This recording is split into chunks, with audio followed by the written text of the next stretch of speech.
Ketika kami berjamaah di rumah, setelah selesai sholat, saya bersalaman dengan istri. Jika saya ingin tadarus Quran, apakah harus berwuduk lagi? Mazhab Syafi'i berwuduk lagi, Pak. Assalamualaikum warahmatullahi wabarakatuh. Assalamualaikum warahmatullahi wabarakatuh. Ada pula yang bertanya, Pak Ustadz, apa hukumnya makmum mencium imam? Bagaimana boleh? Rupanya ini maksudnya. Makmumnya istri dia, ciumnya imam. Imamnya suami dia. Inilah fenomena corona. Ada makmum mencium imam. Wuduknya batal menurut mazhab Syafi'i. Nanti kalau mau baca Quran, wuduk sekali lagi. Air banyak, apa pula salah. Tapi kawan saya nggak wuduk, Pak Ustadz. Maliki. Mazhab Maliki tak batal. Kecuali ada sahwat. Kalau sahwat batal. Abang kok nggak wuduk lagi? Aku tak bersahwat nengok kau. Nengok kawan kau yang bersahwat gitu. Kalau Hanafi tak batal. Mazhab Hanafi bersahwat tak batal, tak bersahwat tak batal. Yang paling ketat mazhab Syafi'i. Bersahwat tak bersahwat batal. Yang pertengahan Maliki. Bersahwat batal, tak bersahwat tak batal. Hanafi paling longgar. Tak bersahwat, bersahwat tak batal. Karena makna aula mastumun nisa bukan bersentuh kulit, tapi maaf jima. Jima baru batal. Jadi kalau bapak pakai mazhab Syafi'i batal, habis itu wuduk lagi. Demi kau adinda, biarlah abang berwuduk lagi.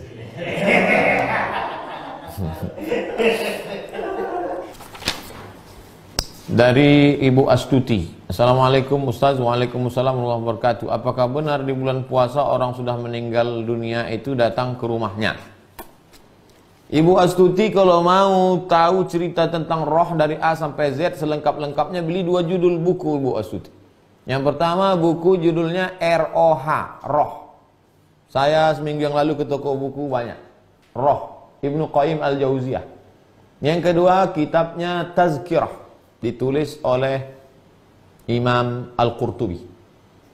Ustaz Qurtubi ada sama kami. Imam Al-Qurtubi. Judul bukunya At-Tazkirah. Inilah 2 buku terlengkap tentang roh.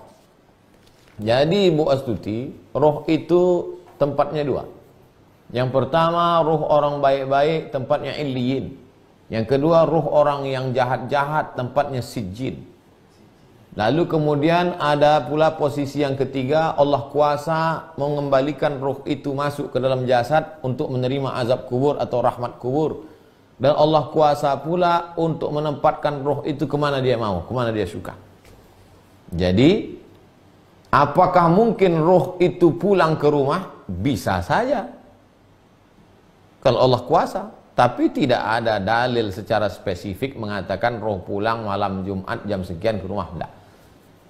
Oleh sebab itu, maka jangan percaya kalau orang mengaku-ngaku melihat itu, melihat ini. Pokoknya kita yas'alunaka 'anir ruh. Mereka bertanya kepadamu tentang ruh, qulir ruhu min amri rabbi.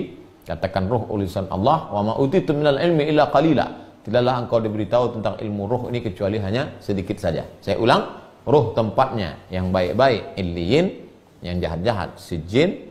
Ada kemungkinan Allah mengirimkan ruh masuk ke dalam jasad untuk menerima azab atau mendapatkan rahmat, dan ada juga kuasa Allah untuk menempatkan ruh di suatu tempat. Wallahu a'lam bishawab. Ustaz, bagaimana hukumnya mengambil pelajaran dari Google?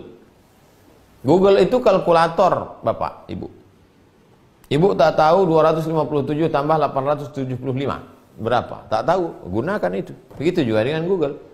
Tapi Google tak bisa membedakan mana zam-zam, mana khamar. Google tak bisa membedakan mana komunis, mana ateis, mana orang beriman. Oleh sebab itu, yang menggunakan Google itu mesti orang yang berpengetahuan. Luruskan akidah, perbaiki akhlak, perbaiki syariah halal haram. Pakailah Google untuk mencari.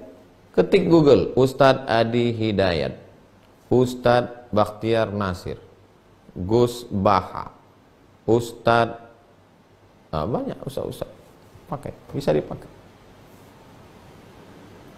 Dari Muse, Ustadz, apa hukum berlebihan berkumur-kumur ketika puasa karena gigi gusi berdarah? Kalau gusi berdarah, ludah saja. tuh. Berdarah lagi, tuh. Berdarah lagi, tuh. Kering dia insyaallah. Kalau berkumur-kumur, yang tidak boleh itu al-ghulu, berlebih-lebihan. Masukkan air, kumur-kumur jam 1 siang. Kalau kumur-kumur, tak apa-apa. Tapi saya pribadi, saya dari pagi, subuh, sampai ke maghrib, sebelum azan subuh tuh gosok gigi. Habis sahur, sebelum azan subuh tuh gosok gigi bersih, lama-lama supaya bersih, habis itu udah. Karena kalau masuk air nih datang was-was, datang tetelan agak. Sebaiknya hindari. Ludahkan saja, ludah. Kumur-kumur boleh, tak masalah. Tapi jangan sampai ghulu, berlampau sampai masuk. Nauzubillah. Ustaz, adakah amalan lain selain menjadi hafiz Quran untuk memuliakan orang tua di akhirat? Orang tuamu itu akan dimuliakan dengan dipakaikan tajun minan nur, mahkota dari cahaya. Pemakaian mahkota dari wali santri, dari anak murid nomor 1 ke wali santri. Menangislah ibunya.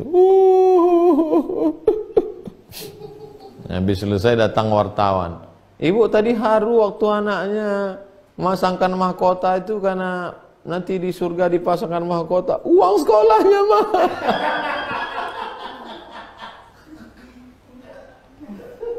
Itu salah satunya, Pak.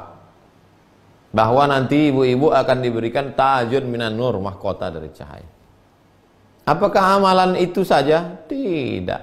Amalan yang lain. Amalan bersedekah, membangun masjid. Enaknya punya anak soleh, semua amalan anak itu diterima orang tua. Menyantuni anak yatim. Anak itu soleh bisa memberikan syafaat karena ada syafaat orang beriman. Jadi tidak hanya menghafal Quran. Itulah gaji kita malam ini. Subhanakallah, besok kita akan baca, kita akan bahas stasiun ke-34, firasat. Ittaqu firasatal mu'min fa innahu yanzuru binurillah. Takutlah kamu pada firasat orang beriman. Karena firasat orang beriman itu dia memandang dengan pandangan Allah. Sampai jumpa besok. Kita tutup dengan doa buat kafaratul majlis. Subhanakallahumma bihamdika asyhadu an la ilaha illa anta astaghfiruka wa atubu ilaik. Wa sallallahu ala sayyidina Muhammad wa ala alihi washabihi wasallam. Walhamdulillahirabbil alamin. Assalamualaikum warahmatullahi wabarakatuh.